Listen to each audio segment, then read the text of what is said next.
Hi, this is Mike with Motorrad Audio, and this video is going to cover the add-on of our rear speaker package and the wiring that's related to that to the R18 Transcontinental model. This is kind of an addendum to our other video that covers the rest of the installation. So this will reference specifically the wiring of the rear speakers that you do in the front, and then the installation of the rear speakers into the tour pack. So let's get into it. Okay, so as shown in our other video, we have everything disassembled here. We have the headlight out and the adaptive cruise just to give some more wire running room. I've already got the factory tape trimmed back on this harness, but normally there's a cloth tape up to about here. You'll just do a couple snips of that near the top, making sure you don't accidentally snag a wire or something, and you'll be able to unravel that on your way down. But prior to doing that, you put a flathead or something underneath this catch here, and slide it to the side, and that will release this plug for the factory tuner module. So when it comes to this harness, if you spin it around and you've removed that wire, there's going to be two twisted pairs of wires that we're going to be accessing. We'll have a gray red and a gray brown, and a white red, white brown. We'll have those in a chart that we send to you that shows you exactly what colors of our harness that you're connecting to the colors here. So don't worry if yours looks different than what I have here, because we're probably going to be changing the harness up as far as color coding, that sort of thing. So we'll have all that mapped out for you to make it as simple as possible. But cut this maybe a couple inches down to give you enough room to work with these wires on each end and be able to solder those together and get them tucked away. You can use crimp connectors if you want. The only issue is by the time you put the adaptive cruise back in and you run all of your other wires through here, you're going to get really tight on space here. So a whole bunch of crimp connectors knotted up is going to be kind of an issue. So even if you have really good heat shrink, watertight crimp connectors, which is kind of the preferred way to do a lot of this stuff, it might be a little bit more space constraints or space taken up by those that you really don't want to. So you may want to choose to solder these just to kind of keep that to a minimum. When it comes to our harness, you're going to have two that come off of our pre-packaged setup. One's going to be labeled output, one will be labeled input, and then you'll have a couple resistors that are on here. These are something to keep this factory amplifier happy running into the new amplifier, so they're just something you're going to tuck out of the way up here and not really worry about. The input is specifically the input for our amplifier. So when you cut these wires, the input is going to be connected to the end that's still connected to this plug, because that's coming out of this amplifier and going into the input of our amplifier. And then your output is going to be going to the wires that are continuing towards the back of the bike. So that's obviously a pretty critical thing, that your input's going to this side and your output is going to the wires that are in the bike itself. So I'm going to go ahead and snip these and solder all that up. No reason to necessarily show you that, because it should be something you can take care of there. And then we will move on to the back of the bike and how to do the rear speakers in the top case. Okay, so here we have our inputs wired to this side of the plug, and our outputs wired and soldered and heat shrinked going to the other end.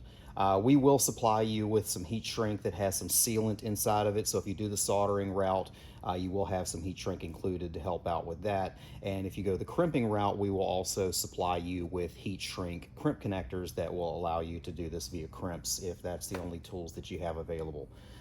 So basically we'll just tape these up with some electrical tape, or if you happen to have some cloth tape, that would work great, and plug it back in and move on with the rest of the installation.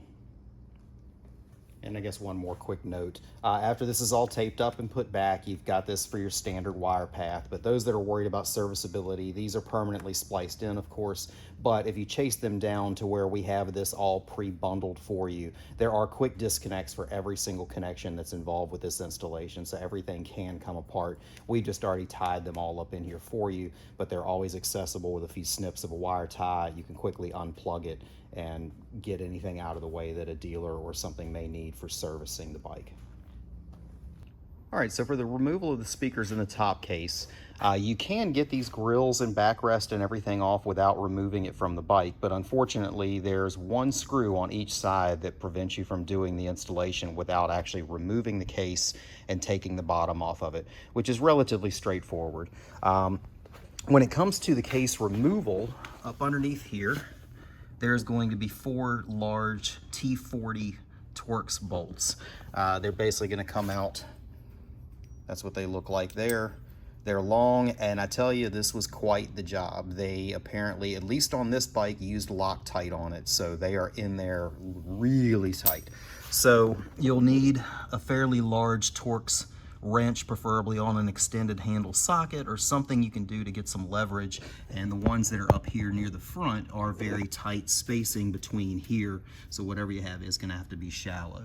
This is by far the most difficult part of the installation. The rest of the disassembly is actually pretty straightforward.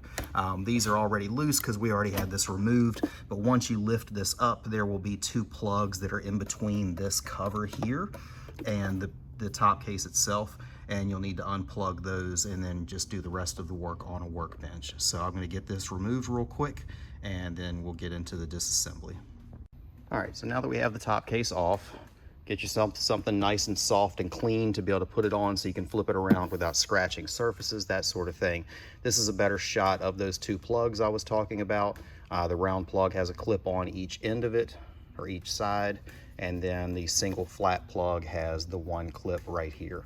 While we have this flipped up, there are 6 screws going around the outer bottom edge of this, and then 1 screw on each side for the grills that you would need to remove. So if you've got this upside down, we'll go ahead and get those removed and then start with the rest of the other screws that you're taking off.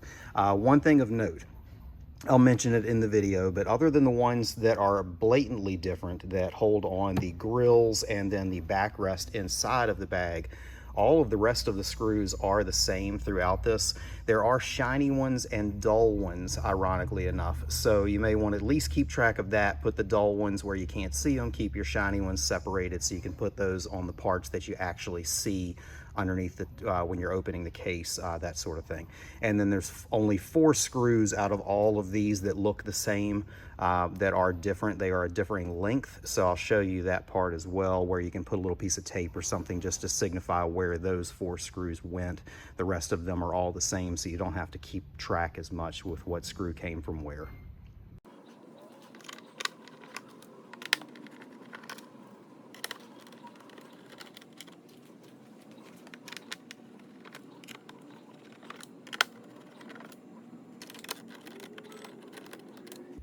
Okay, so now that we have the ones in the bottom out, we'll go ahead and sit this back down. There will be 2 screws that are behind the latch here that you'll want to remove.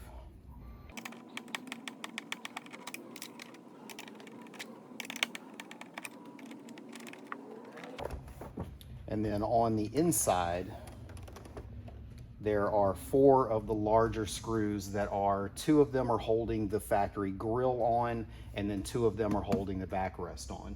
So you'll just remove those 4.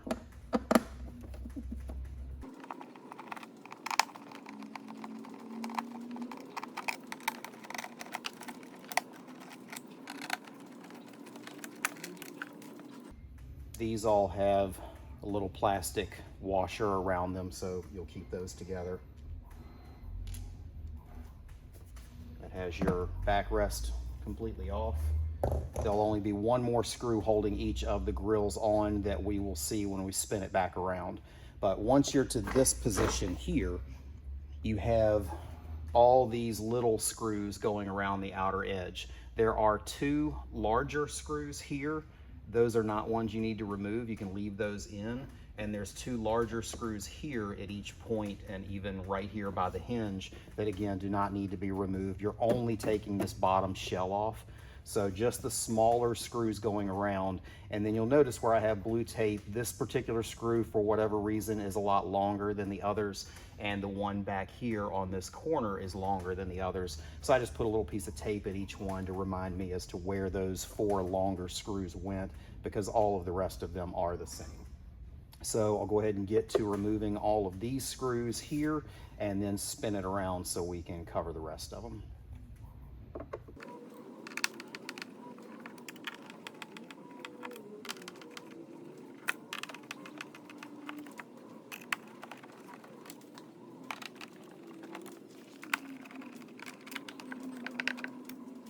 Okay, so now that we have all of these, we'll spin this around. and there's just going to be the corner screws on each one.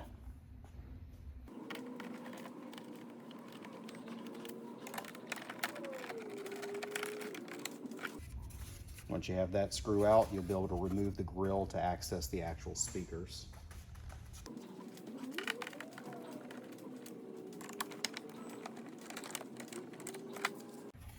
All right, so now that those are off, we will need to remove this bottom case the rest of the way. You can fully access the speaker here. You can fully access the piece that holds the speaker in. The problem is they decided for whatever reason to shoot one screw in from the side that is through this inner shell and going into this pod. So you can't remove the pod without taking the entire bottom off. If they had done it that direction from the inside, we wouldn't have to do any of this disassembly. So definitely a design bummer there, but something you have to deal with. There is one screw on, or I'm sorry, one plug that is on the inside of this case on this back right side right here that ties in the electric lock, lighting, anything like that that's from the factory. So you will have to flip this up on its side and kind of start removing the shell to be able to access that plug. The shell does pop off a little easier from this end. So we'll see if I can do this with the camera going and not lose track of it. But basically, tilt this up on its side, start removing the shell, and get it out here just enough to reach behind here and squeeze the clip down, which I'll give you a better view here once it's done. And that releases this bottom. That noise you just heard were the little metal brackets on the inside that hold the case to the plate on the back of the bike, so no big deal there. But it has one of the standard BMW 2-pin plugs here with a little squeeze tab that you squeeze to release that. So once you have that,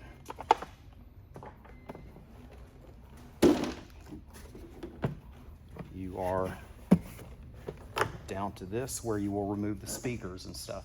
Now, one thing we found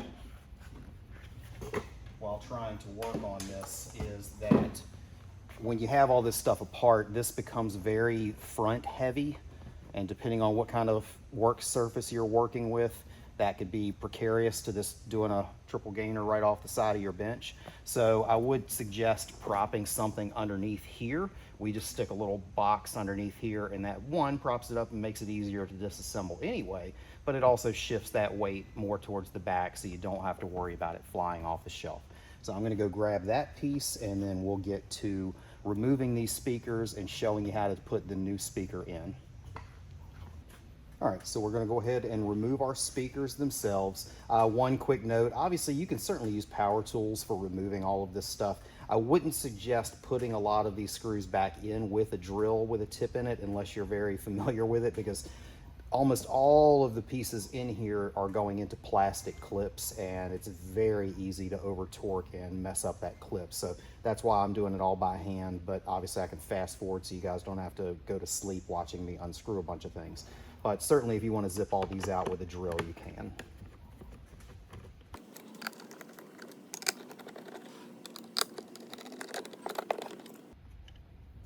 Once you have your old speaker out, there is one clip holding it in place, same as the clip that was inside of the bag.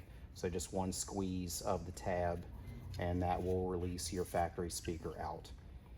And what we're doing here is replacing this with a cage that fits a slightly larger speaker, something that handles more power. So you're also going to be removing this. The main reason we had to take the entire bottom end of this off is because of this one screw that you see here on the side that you'll need to remove.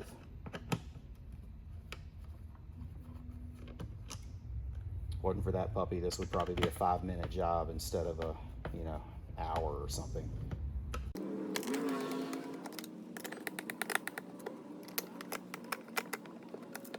So once you have those 4 screws out, this will come right out, and you'll pull your grommet and plug out of it for the new one to go in. We'll go ahead and remove the other one real quick.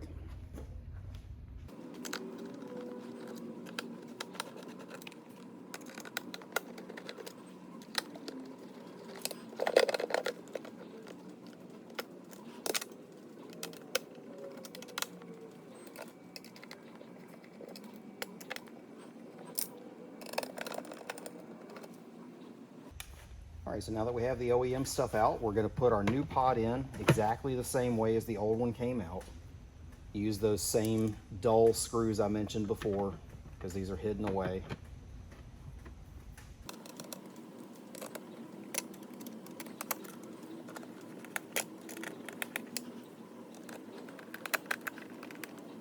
And once you have those in and snug, we will have supplied you with a number 8 screw and nut for going through the side. You do need to run that in from this side through, that way it doesn't stick out too much because it actually will hit the speaker. It's very, very tight fit in here.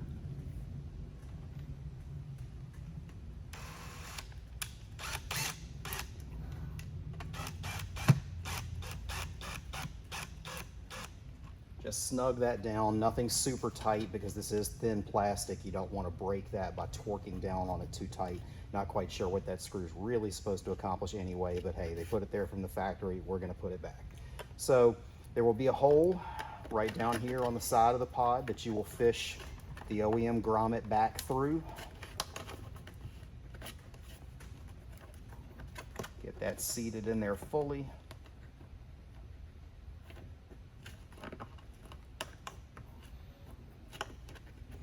And now your new speaker is going to go in. It is going to have the BMW plug already on the end of the crossover, so it's ready to just plug and play. The one thing that is different though, you can't see these speakers through the OEM grill, so it's really not a big deal.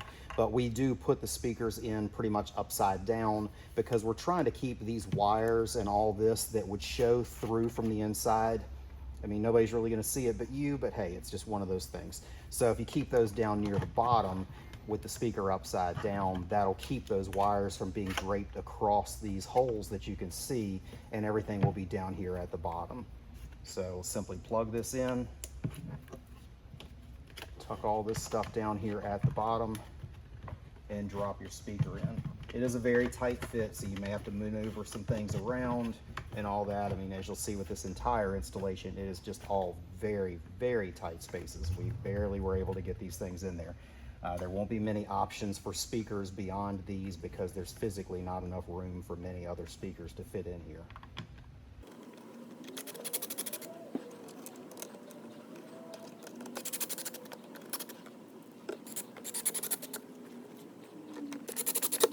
And just like that, your speaker is in. Do the exact same thing on the other side and do the reassembly. Quick glimpse, or I'll shoot a different video just to show you what it looks like from the inside once it's all back together. But again, exact same thing. This drops in, plug goes through, speaker goes in, get the orientation of the speaker around to where that stuff is at the bottom, and reassemble. Jump the gun there, it is slightly different on this side. I forgot, you have a little bit of an indentation here where the other wires are run in, which this side does not have. So when you're putting this side in, go ahead and put your grommet in first. Get that fully seated in there. And then you can assemble this so that wire clearance is already there, because you're gonna have a hard time getting the grommet through here as close to this as it is. Other than that, everything else is the same.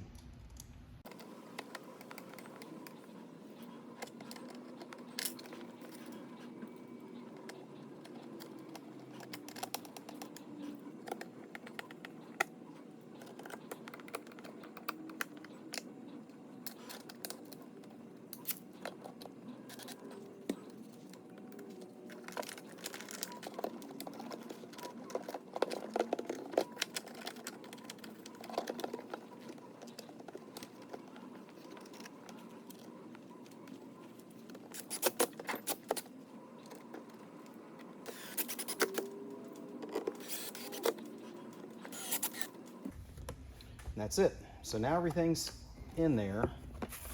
Quick note before your reassembly. So on this end, right here is a lever for the actuator.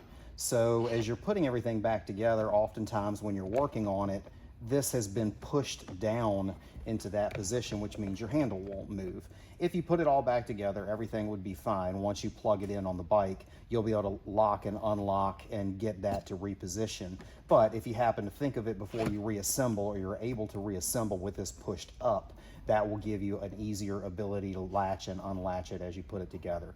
But if you find this handle doesn't want to move for you afterwards, that's going to be something you can change by locking and unlocking it a couple times to make sure that's there. If you ever need to adjust that, inside of here, there are 2 screws right on the other side of this that allow this mechanism to move up and down slightly, because there is a little reed switch here that as you slide this over, if that gets moved up at all, it'll hit that switch and it won't allow this to move. So you definitely need to keep all of that in alignment, but if you find it out of alignment, those 2 screws will allow you to move the mechanism up and down ever so slightly to get everything lined back up. But if you have this in the proper position, this will come down. If you don't, then it's going to get blocked as you're trying to do it, especially with this actually closed. So I'm going to go ahead and start putting this back together.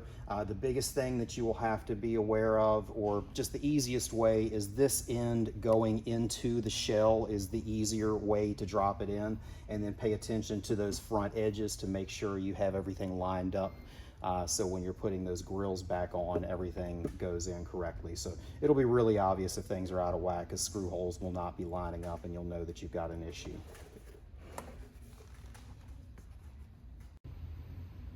All right, so everything's been reassembled here. Just a couple notes: don't miss your plug when you're doing the reassembly. That's obviously the first step of putting those shells back together.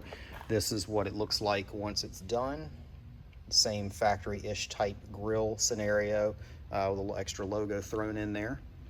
And then when it comes to screws, you should have 10 screws left over. So if you have more than 10 screws, then you probably have a spot that you missed. Kind of scour back over, make sure you didn't miss something. The 10 came from the original cages that came out that held the speakers, and then the 2 that went in from the side. So you should have a total of 10 left over.